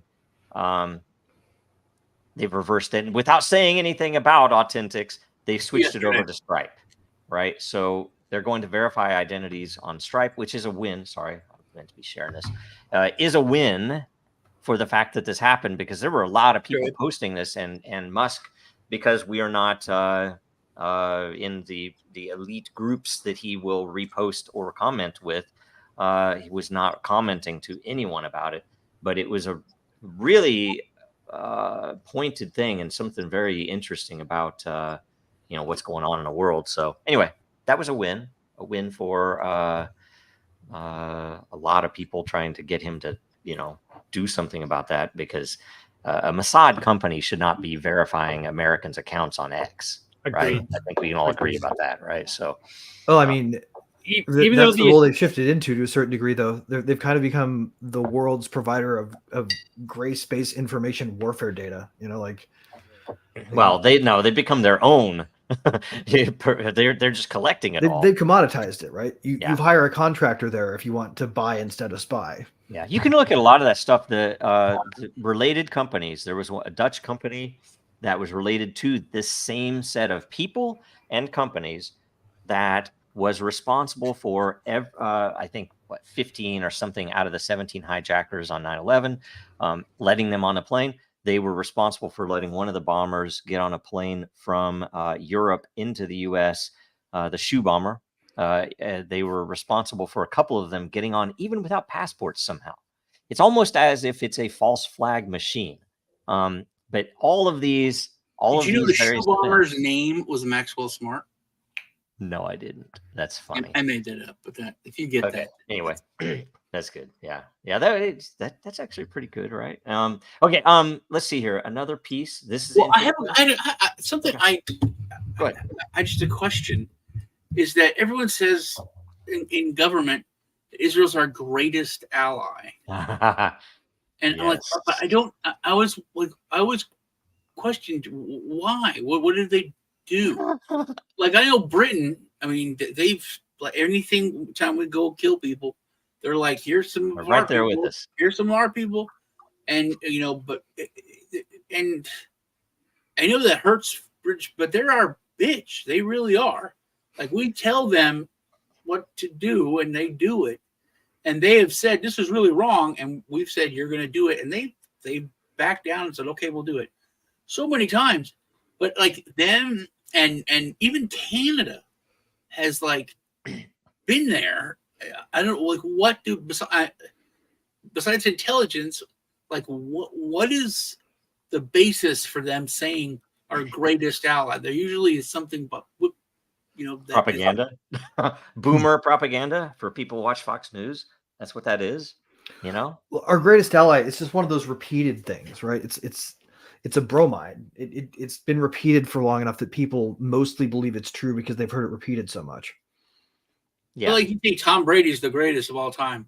If you believe that, then you import some assumed beliefs about whether or not the Project for the New American Century was onto something when they said total war was necessary for world peace under the U.S. order. Yeah, watch this this video. Candace Owens, very interesting. All the stuff about 9/11, all this stuff. I mean, you can believe that or not, but I'm telling you, that stuff is coming out now that people are understanding that it was not the Saudis who did 9/11, right?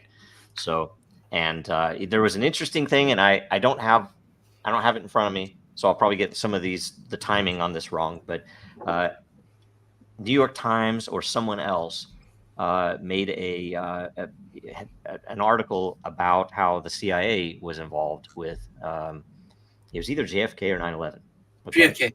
They admitted to being involved with JFK. Okay. Well, and the CIA that day put out a very interesting little post hinting to something. Then it was about the Dimona. That was it. It was JFK, about the Dimona nuclear reactor in Dimona, Israel. And it was like hey, don't come for us, don't come at us. That's what that was. It was saying we could post who really was involved. And they put that out. And why did Trump And you can look at Judge Napolitano talking about this, that Trump didn't put out the JFK files because if you saw it, you wouldn't either. And so everybody knows, and everybody's trying to say it's CIA or something else. And I'm like, I'm sure the CIA knew about it.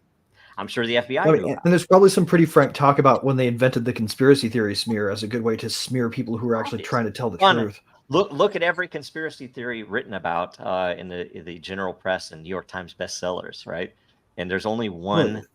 There's only one missing. There's only one missing, and it's the one that they don't want you to read.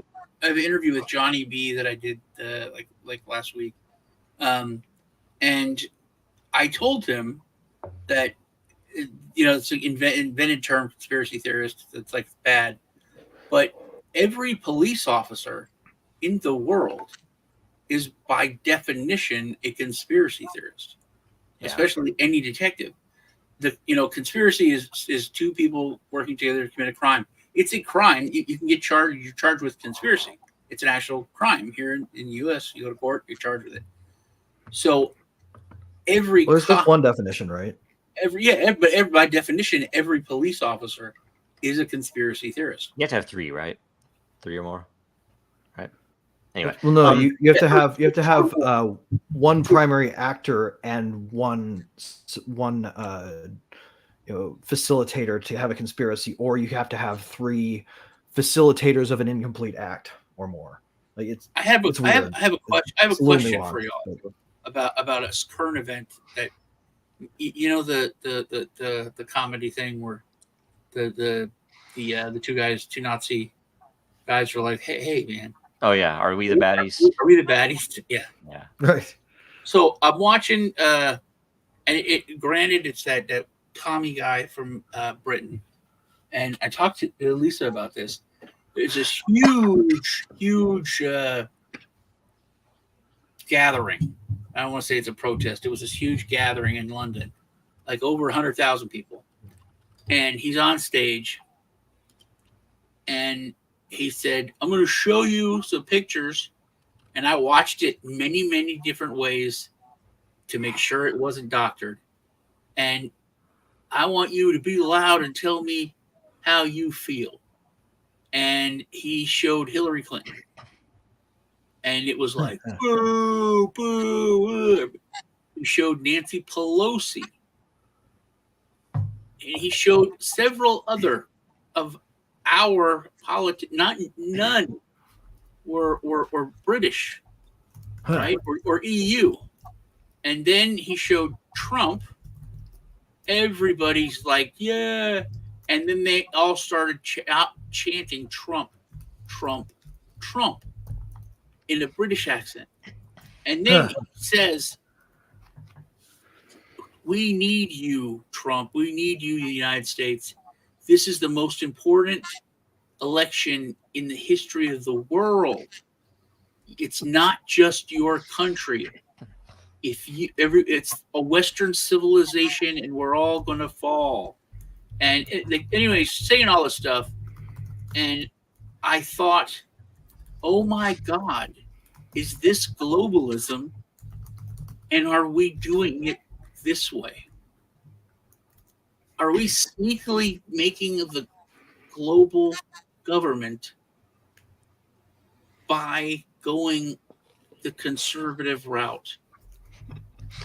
Well, it's definitely co-opted. Trump is definitely owned. There's no doubt in my mind at all about that. He took $100 million from Adelson and the same people that paid him to free the Israeli spy the last round. So what did we get of Trump's promises?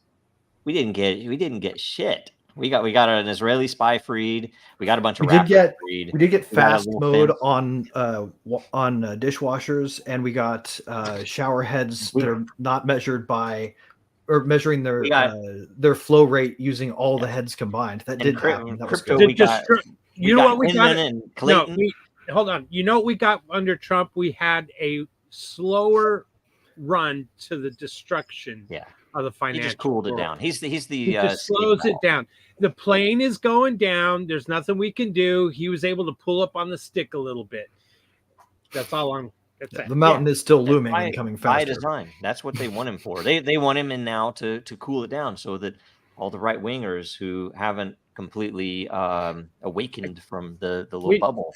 When you reframe your brain, and you start rethinking everything through the lens of it's a mafia cartel regime, it changes your perspective on everything. Yep. And then it gets to the point where it's so vile and it's so warmongering and destructive. And remember, I used to be one of those Republican hawks. It's like, we need to be in Iraq. Let's fight over there so we don't have to fight here. I was one of those. Yep. I get it. Yeah. And now when you reframe your brain and you see that it's a mafia state, it's a cartel state. And what do they want? They want war. Like, you look at this. Well, and they're going to treat. Here's the thing: never let a good emergency go to waste, right? Yeah. Okay. So if you want to know what Trump brought us, he brought us world peace. We did have world peace. You know, there's that. Agreed. And his family now, as an emergency, though. And here, you know, I'm like Mr. Second Amendment. He did not do nice things for the Second Amendment. Nope. Bump stock. He started the bump stock. And that's that asinine pistol brace. Again, it's just the airplane pulling up on the airplane. That it's still going down. Did stuff for his son under the Hearing Protection Act, made it so silencers could be bought by regular people.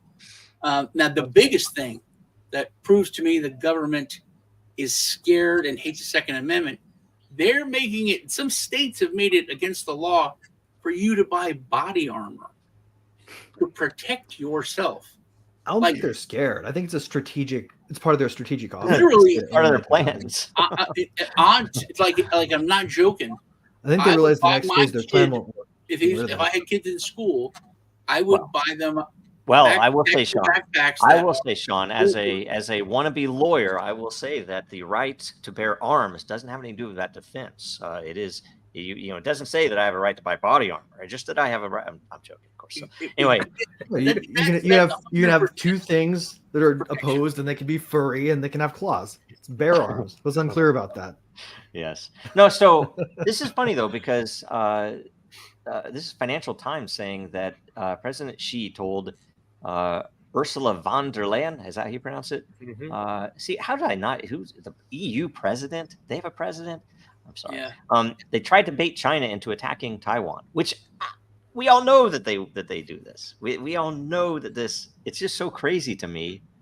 Gulf of Tonkin. Yeah. Well, it's like we're always the kid December 7th is they knew. What was the thing that they what's the name of the pipeline that the U.S. blew up? You're talking Nord Stream 2.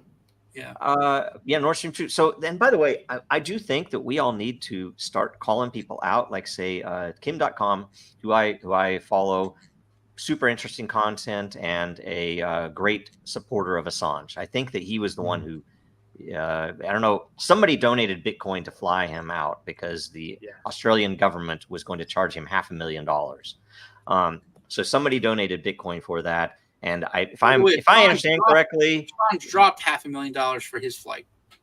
Okay, yeah, who did? Assange. Yeah, somebody paid for it. Somebody paid Bitcoin for it though. Somebody donated it. And I one of the jets that he flew out, I do believe was Kim.com's. I don't know this, but either way, Kim.com. How do I say this? It's super interesting. He's calling stuff out, but the issue that I have is that he's saying the U.S. is bankrupt, and we need to be very clear. It is not only is it not even the U.S. government, it is the Federal Reserve, and the combination therein that it is not us citizens that are doing any of this. Bankruptcy is a bad metaphor, really. Yeah, it's just it's an interesting thing because. When all of this falls, I mean, as a citizen, I'm going to say, can you imagine every U.S. bond holder is a secured creditor? Yeah, who owns the Fed? That'd be the weirdest bankruptcy ever. It J.P. Morgan, Chase. There are 5 or 6 banks that own the Fed, right? So it's an interesting thing, but they are the ones. So, So go watch that Candace interview. check this one out. What That else? is one thing that Trump Here's one. did try Oh. like to strengthen the dollar by weakening the Fed and trying to bring back. Did he though? And that was a non-starter, right? Like he didn't get anywhere I don't know with about that. Well, he put the Fed in the Treasury. Yeah, That but was we don't know really Fed not has good. been what eating affects any of itself since then. Wait, I So- guess that did wire up inflation directly to Treasury borrowing, which is good in a way because it makes it less Cantillon-y. Yeah, there's a lot of stuff that's happening now, and yeah, I mean, you could say war, but at the same time, what did it cost us? Could he have not? I mean, and here's the thing: what we see, he didn't start any new wars. Unfortunately, he didn't get us out of Afghanistan like he should have quickly. Well, I think the generals disobeyed him. But They did. He did. That's what's so The But president again, can't right? make It doesn't anybody matter. in It the doesn't matter. bureaucratic state do anything they don't want to do. Right? He Yeah. can appoint Well, a titular head to those organizations. Yeah, but their here's the thing. roots run deeper. And how much did he Permanent employees orchestrate have all for power. his son-in-law in the billions to be making from these countries that, the whole roundabout way that we made peace was, okay, you're going to give a contract to my my son-in-law here, Jared, and we're going to you're going to support us on this. I don't know, but there's a lot of stuff that's just like I don't support any of that shit. It's really bad. Greg, I want to say something. One on what you point said. I have to add on top though. I'm really disenfranchised because I used to believe what you said, and I don't believe it anymore. I believe that. Well, I got to qualify what I Hey, said who are you though talking before about? you get I my believe full a Who are you president talking is our king, and he can do whatever he wants because he can make it an executive order, even if it's illegal. I think that the gingivitis outbreak. They have to want to follow the order. No, you can defund him. He did try some of that. But that's the question that it finally all ends. That's the boogaloo. Shouldn't say that word with the Nuremberg. I think the point I was trying to make is that those people are really only accountable to Congress.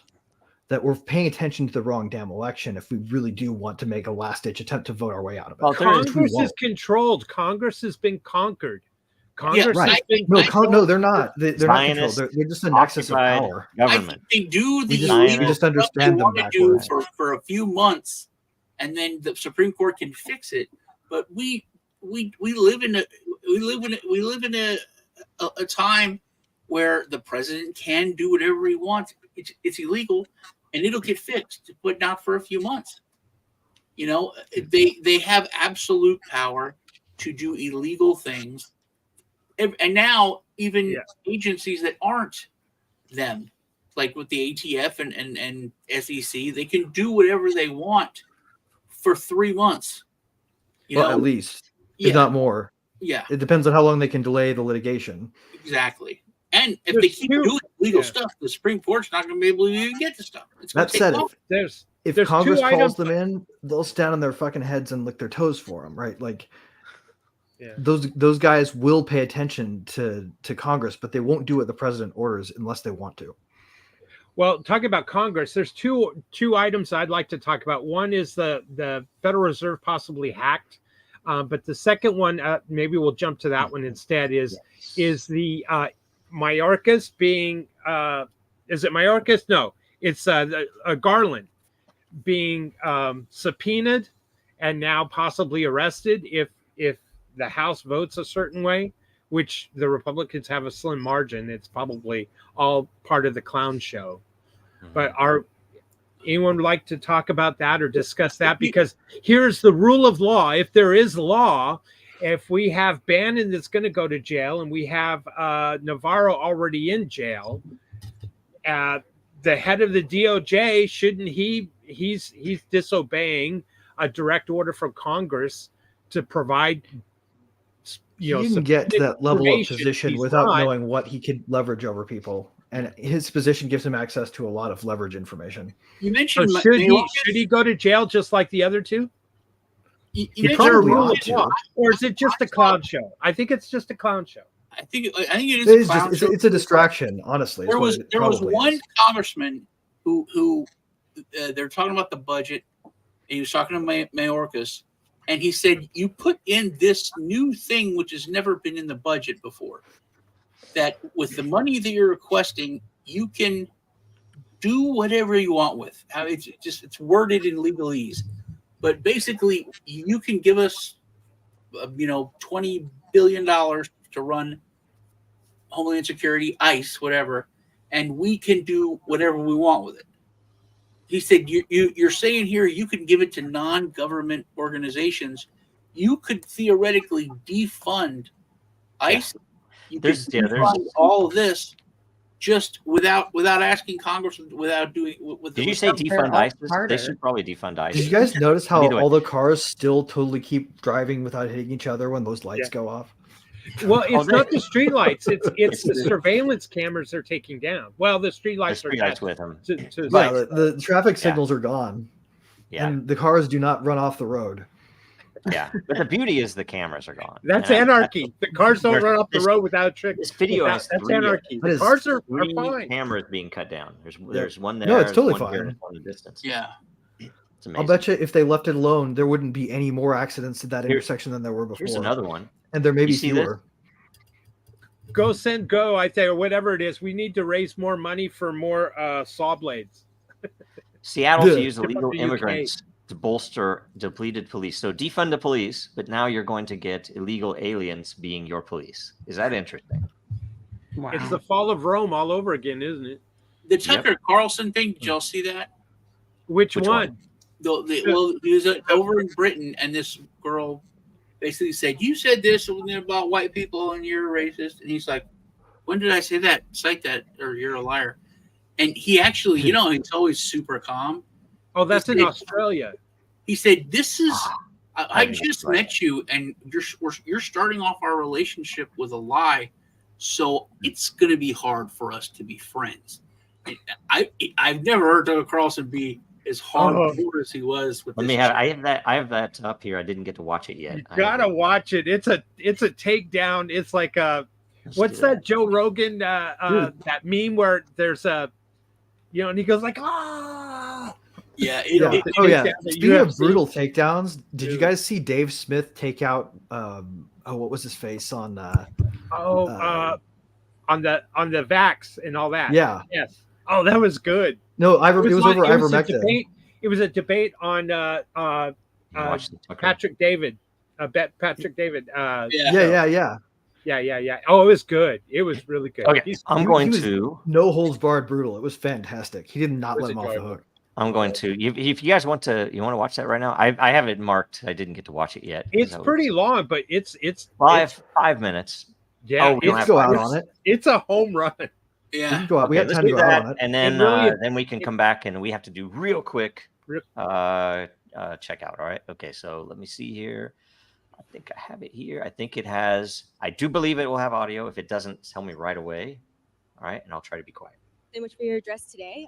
So audio check. About immigration, and in the past you've talked about how white Australians, Americans, Europeans are being replaced by non-white immigrants in what is often referred to as the Great Replacement Theory.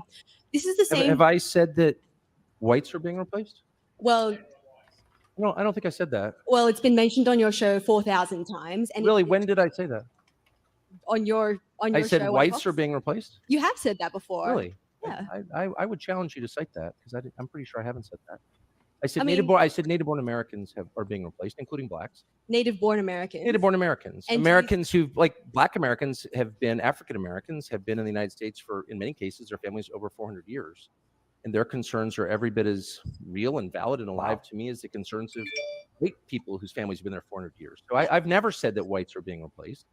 Not one time, and you can't cite it. Untrue. So we just met, but when our relationship starts with a lie, it makes it tough to be friends. So you've been lying let's about pull my that back. I'm happy to explain what I do think.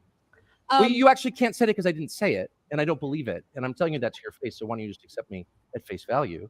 My concern is that the people who are born in the country are the main responsibility of its leaders, and as noted earlier, when those leaders shift their concern from the people whose responsibility it is to take care of to people around the world to put their priorities above that of their own citizens, that's immoral.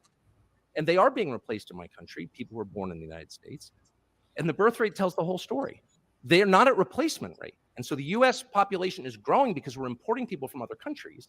And this fact is interesting. Children. And a functioning economy allows them to do that. And we don't have that. And so you need to fix the economy and fix the culture and make it so that people who want to have kids can. You don't just go for the quick sugar fix of importing new people. Like, that's my position. Trump. And if you think that's racist, that's your problem. I never called you a racist. But of course you are suggesting, and Well, I must say, one of the suggesting that reasons white people people- don't like people like you in the media is that you never say exactly what you mean. Your slurs are all by implication, and you're about to tell me the great replacement theory is racist or anti-Semitic, whatever. I've said what I've said to you right now like 100 times in public. I hope to, if I live long enough, say it 100 more times. I think it's completely honest and real, not racist or scary. It's factually true. It's not a theory. It's a fact. And the whole point of your question was to be like, you're a scary racist. Well, I haven't. And my response is, no, I'm not. Okay, well, how about no more lying in your questions, and then I'll answer it. Okay.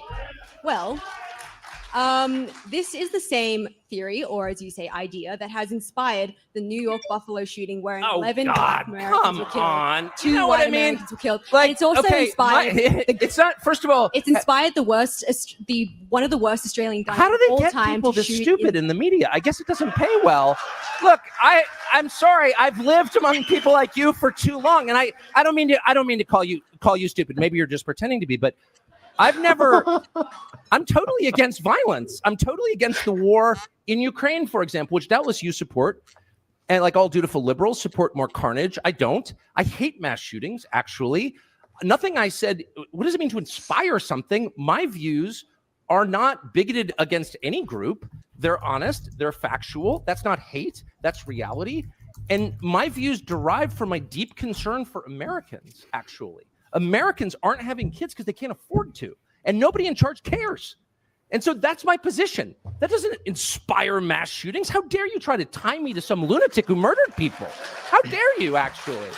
And in fact, I mean, do you know what I mean? I'd be like, Hitler wore those shoes. A lot of people are saying that you're like Hitler. Can you explain those shoes? Hitler wore exactly the same shoes. And you're like, I've got nothing to do with Hitler. Well, that's how I feel about your absurd, disingenuous question. Right. So therefore you support gun control? What? I thought it couldn't get dumber, but it did. No, I don't support disarming law-abiding people so they can't defend themselves. So the government has a monopoly on violence? I don't think so. First of all, in my country, that's illegal, as you know. But moreover, it should be illegal in every country. A sovereign person has the right to defend himself and his family, period. And that said, I'm totally opposed to harming anyone. Have you been are you concerned about the war in Ukraine and the countless innocents being murdered there every single day? I doubt you are. Probably Putin bad. I am. I'm a Christian. I hate violence. I hate mass shootings. I have guns at home and often on my person when I'm in the United States, I'm proud to say, because I want to defend myself and those I love against violence. That's the point. I'm not perpetrating crimes. I'm not shooting strangers. I'm defending what I love. And if you're against that, I guess I would ask why. Why would you be against that? Well, so you don't think you harbor any kind of responsibility for these hate crimes? I'm sorry. I'm trying to be charitable. I was like, maybe you're just pretending to be dumb. Now I don't think it's an act. Tucker, thank you. Boom. Okay. Wow. That was crazy. Oh okay. Okay, so we're going to sign off. Let's see here. Any quick updates? Join us again next week. The theme next week is TBD. WBRT Dow vote resolves at 4 p.m. Eastern. So get in there and vote. I threw a vote in on a fourth topic, by the way. Yes, right on. So get in there and vote if you haven't already, and we'll see what the topic is. It'll be great. Also, leave a blockchain-related question or topic of your choice when that shows up. Make sure you share this episode. More that you get it out there, the more all of us all will get. So what's going on this week? I am Prayam. You have a very short time. We have like 7 minutes left. First of all, thanks to Lisa. I was on her show last night. I appreciate it. We talked about apples. We're all being apples. We're all apples being sorted. It's a great sort of We the People. So go check that out and go to din.social where you can mine Mine social media and earn crypto. Right on. Lisa. Yeah, we had a great talk, so check that out. We also encourage everybody to go join the Mighty Layer and in social, and so you can comment and ask questions as well. We're going to try to gamify it, take after the WBRT and put our layer to use. And then check out my show with Sean every Tuesday, half on my channel, half on his, and join me for happy hour every Friday. Excellent. Satoshi Sean, what's up this week? Trying to get some interviews. Check out the last one I did with Johnny B. I did some videos on scams, which I thought would do much better. They're just doing average. Check those out because there's a lot of scammers out there. I almost fell for a bad one. I came real close, and it's one that I think more people like. There's the usual greed ones. This one was a really cool video game that was on earn crypto on blockchain. Just download this and try the game out. And I was like, yeah. Ran a scan on it, and then I went and looked. But then I had to go a little deeper, and then I found out it's a way to steal your crypto. It's a malware. So what's the name of it so nobody does it? Sorry. Oh, let's know it. Battle Royale. It's called Battle Royale, which is a part of like Fortnite. So it's hard to like research it because all the Fortnite stuff comes up.